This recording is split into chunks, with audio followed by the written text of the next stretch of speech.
laisser Bon, on va se présenter. En fait, moi, c'est Marc Boulanger. Je suis dans le comité mobilisation de l'AC, donc ce qui explique ma présence sur place en ce moment. Je vais laisser mes collègues se présenter. Oui, bonjour. Moi, je m'appelle Fanny Poirier. Je suis étudiante en pensée politique à l'UQAM, puis je fais partie des comités printemps 2015 à l'UQAM. Bonjour, mon nom est Samuel et je suis étudiant en philosophie de l'Université de Montréal et je suis aussi sur le comité à la recherche et aux affaires académiques de l'AC.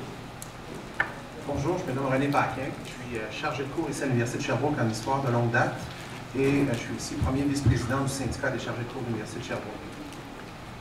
Bonjour, je me nomme Philippe Langlois, je suis professeur au Cégep de Sherbrooke ici en philo et militant pour la FNEC, la Fédération nationale des enseignants et enseignantes du Québec.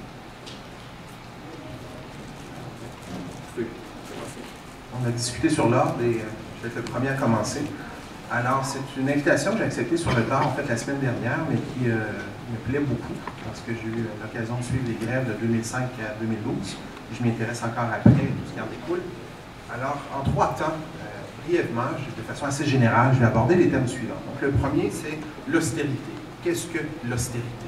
Commencer par camper, définir le terme, et regarder considérer un certain nombre d'idées reçues sur l'austérité. Est-ce que ça fonctionne? Qu'est-ce que ça vise? Qu'est-ce que ça produit? Donc, un volet un peu simple pour introduire, placer la table.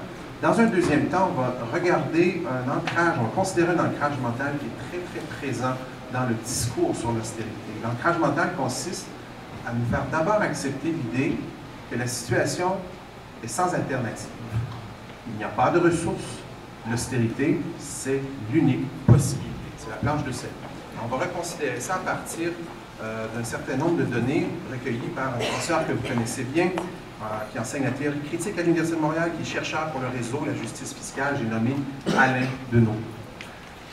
Et de là, ça m'amènera à mon troisième point, le point en conclusion, les effets concrets de l'austérité dans le monde de l'éducation supérieure.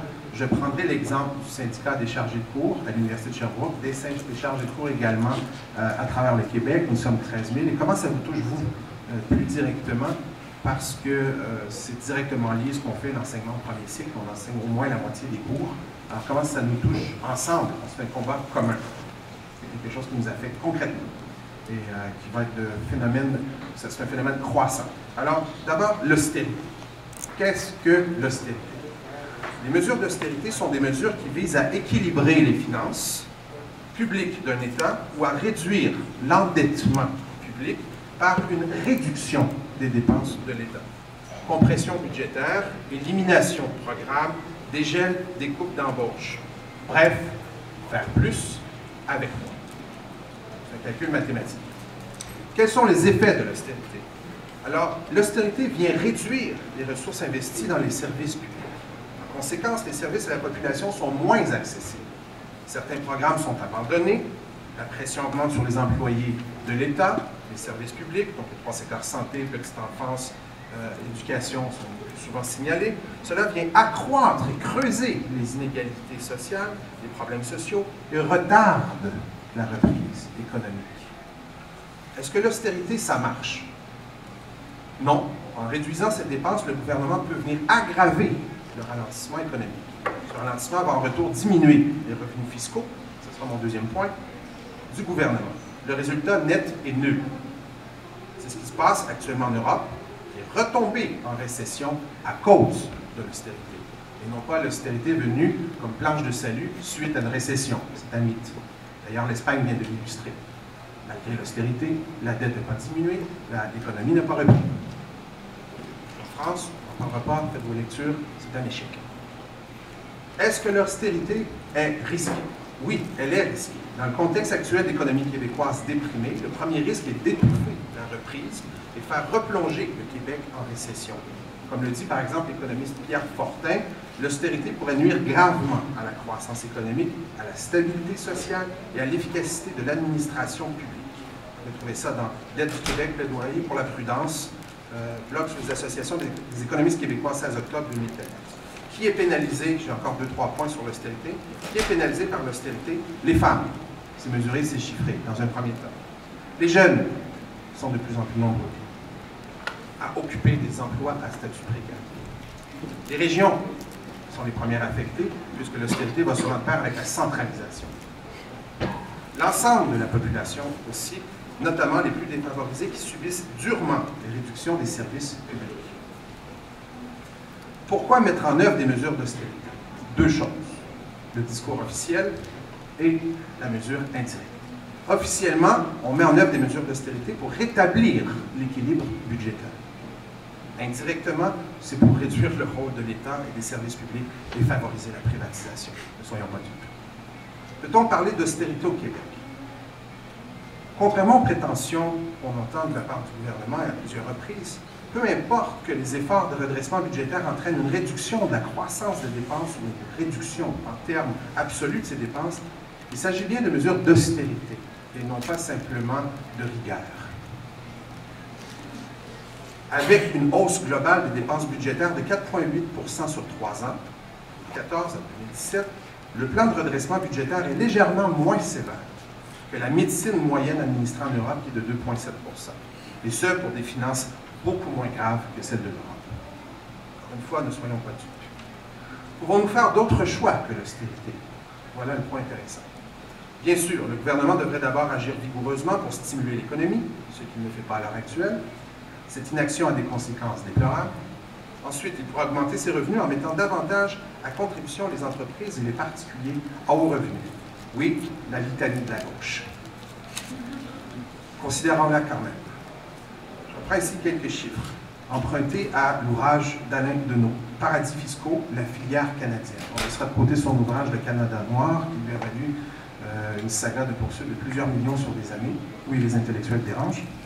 Selon des estimations indépendantes de celles de M. Deneau, c'est les plus conservatrices, les plus basses, le Canada perdrait entre 5,3 milliards et 7,8 milliards de dollars par année en revenus fiscaux en raison de l'utilisation illégale de paradis fiscaux. Pour Alain Deneau, qui pousse la machine jusque dans la légalité, puisqu'on a légalisé ce qui est autrefois illégal, pour le rendre maintenant acceptable, en disant qu'on a contré le phénomène, eh bien, chaque année, ce serait 155 milliards, pas millions, milliards de dollars, qui partent du Canada vers des paradis fiscaux, notamment dans 7 paradis principaux. En 1980, le Canada a signé avec la Barbade un accord de non-double imposition d'impôts. Ça donne la possibilité de rapatrier des fonds placés là, vers le Canada, sans payer d'impôts. Bref, on permet aux grandes entreprises, aux banques, aux grandes fortunes de placer leurs actifs dans les paradis fiscaux, de contourner nos lois fiscales pour ensuite rapatrier ces fonds-là sans impôts. En bref, la stratégie du Canada est étonnante. Légaliser ce qui est autrefois frauduleux, hier, pour prétendre ensuite avoir lutté contre le phénomène. Ce sont très souvent des Canadiens, faut-il noter aussi, qui ont fondé des paradis fiscaux. Qu'est-ce que tout cela apporte au Canada? Des dettes. Des avantages pour une petite minorité et des pertes financières pour la plus grande partie de la population. On peut dire qu'il y a des milliards qui sont en vacances dans les Caraïbes, aux Barbades et à l'étranger, et qui échappent à la fiscalité du Québec. On en parle peu. Hier, j'écoutais, c'est un hasard, un documentaire par Bernard de Rome, qui voulait être le plus objectif possible, au Canal Savoir, et il faisait la part entre le mécénat, les riches, ceux qui donnent et qui redonnent à la société, ce qui pourrait comparer avec les impôts. Personne n'est contre la vertu, c'est très impressionnant, on fait beaucoup de bien de ce côté-là, mais la question des paradis fiscaux est complètement écartée. Quand je parle d'ancrage mental, et là ici je n'accuse pas Bernard de Rome, je veux simplement dire que c'est une tendance de regarder l'entrée et les sorties dans des finances, l'actif, le passif, et nous imposer l'austérité comme l'unique voie possible. Équilibrer les chiffres, c'est la logique comptable. Alors, parlant d'une perte de qualité, d'une hausse des frais, parce qu'au final, la classe moyenne fait face à de plus en plus de taxes pour des services qui sont de moins en moins de bonne qualité. Et là, on arrive à l'éducation qui est aussi une marchandise. Je le dis un peu par dérision, mais qui est présentée comme une espèce de marchandise. Alors, on parle d'une perte de qualité, une hausse des frais. Ceci m'amène à parler de la qualité de l'enseignement, de la hausse des frais, que je semble deviner être en progrès dans l'agenda du gouvernement. On peut lire entre les lignes dans les médias. Alors, les effets des compressions sur l'ensemble du personnel universitaire, il est certain que des compressions de l'ordre de 200 millions de dollars dans l'éducation supérieure viennent sérieusement compromettre la mission de l'université. Alors, je vous épargne tous les chiffres qu'on vous a présentés. Chaque syndicat a rencontré la direction universitaire. Les mesures du gouvernement placent notre université, les universités, les cégeps, dans une position extrêmement difficile. D'autant plus qu'ils n'ont pas le droit, selon la loi, de faire des déficits. Alors, quand on ne sait plus couper, on cherche, on cherche. Il y a une perte d'attention et d'énergie dans la mission de l'université pour chercher à faire des économies de bout de chandelle. Le temps est pris là. Ensuite, on demande d'en faire plus avec moins. Par exemple, chez les chargés de cours, on remarque depuis quelques années une augmentation des tailles de groupe pour réduire les dédoublements des classes. Donc, de plus en plus de monde dans des salles de plus en plus bondées. De plus en plus de suivi pour les professeurs auprès des étudiants. De moins en moins de budget pour la correction. Certaines commandes ont été faites, ce n'est pas des illusions, on les a vues. De modifier la nature des évaluations afin d'exiger moins de temps de correction, pour que le syndicat des auxiliaires de recherche et d'enseignement ne coûte pas trop cher. Par conséquent, on fait des examens de plus en plus simples, de plus en plus rapides à corriger, mais les tailles augmentent, il y en a quand même toujours plus à corriger. Donc, moins de disponibilité concrète pour les étudiantes et les étudiants. Il y a une perte aussi des contenus de cours. On a fait des recherches ici au syndicat des chargés de cours à l'Université de Sherbrooke. De l'automne 2013 à l'automne 2014, le nombre de cours disparus de l'inventaire ou qui nous ont été retirés. 120 cours de 45 heures à 1 an.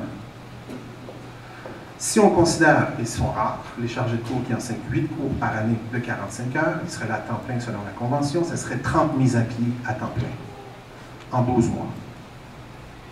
Et ces mesures ne sont pas considérées par la direction comme des efforts. On demande encore un autre demi-million dans des gains acquis. Et on pourrait faire le tour des différentes accréditations de l'université, considérer la situation des cégeps. C'est extrêmement pénible. Alors, vers quoi on s'achemine? On ne sait pas. Et on s'épuise. Et on tourne en rond. Et on s'éloigne de la mission de l'université. Alors, quand je dis que l'austérité est préjudiciable, c'en est un exemple très concret. Alors, je fais donc cette